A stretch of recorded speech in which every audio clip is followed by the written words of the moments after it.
It may be silent now, but just under 3 months ago, President Obama filled Cairo University's Great Hall with great oratory, sparking enthusiasm throughout the Muslim world. I've come here to Cairo to seek a new beginning between the United States and Muslims around the world, one based on mutual interest and mutual respect.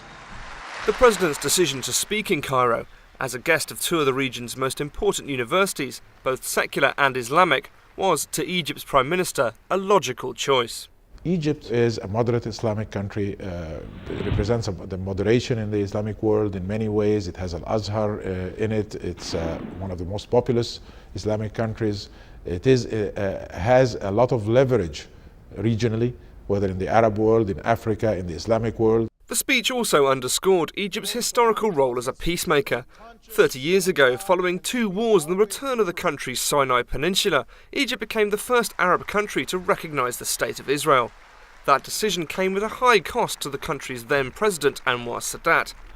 Yossi Meckelberg is an associate fellow at UK think tank Chatham House.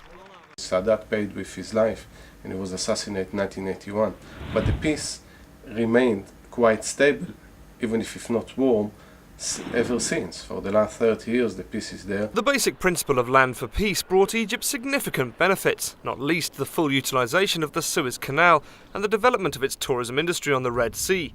Emad Gad is one of the country's leading commentators. We have Sharm el-Sheikh, we have Hurghada, and the 3 cities of Suez Canal. Still, there is one crucial regional concern: the plight of the Palestinians, especially those living under Israeli occupation. The president did not skirt the issue. The situation for the Palestinian people is intolerable, and America will not turn our backs on the legitimate Palestinian aspiration for dignity, opportunity, and a state of their own.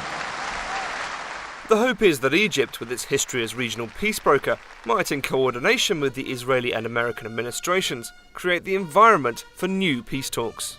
Hosni Mubarak is now the elder statesman of the Middle East. He has been there through the peace process when he was deputy president to Anwar Sadat, and since 1981 as the president. On the international arena, he is very experienced. And Egypt can point to the domestic benefits peace can bring, with the country being able to focus on a programme of internal economic reforms that had created average annual GDP growth, even with the global crisis, of just under 6% for the past 5 years. Sadat started and President Mubarak have been also very keen to keep that level of stability. And it is no doubt that that level of stability is one of the most critical factors to ensure our growth and our reform. Over the last 5 years, that political stability, and you've seen greater economic stability, which has translated into results. The stability has helped lay the foundations for an impressive multi-billion-dollar growth in FDI, including the region's respected Al Futtaim Group with its $4 billion mixed-use development, Cairo Festival City. The stability of economic conditions in Egypt in general, and especially over the last few years, 5 years or so, makes Egypt an attractive place for investment. President Obama also pledged the United States would play a new role in the development of the region's economies. We will launch a new fund to support technological development in Muslim-majority countries and to help transfer ideas to the marketplace so they can create more jobs. It's a message welcomed by the country's economic reformers, including its Minister of Investment. I think the messages related to sponsorship and fostering of entrepreneurs is giving many people, especially the young, hope, and we need to capitalize on this. There will no doubt still be trouble ahead. It is the Middle East after all. But for now, the feeling appears to be one of guarded optimism, according to President Obama's host at Cairo University, Hossam Kamal. The majority was received this speech in a very, very positive way.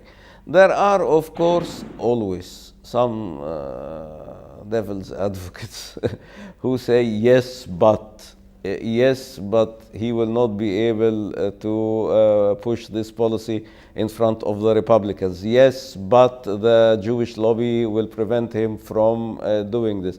Okay, but it's a good start. Now it's a new beginning. Regional peace and stability is perhaps a somewhat audacious hope, but then again, President Obama already has a history of confounding expectations.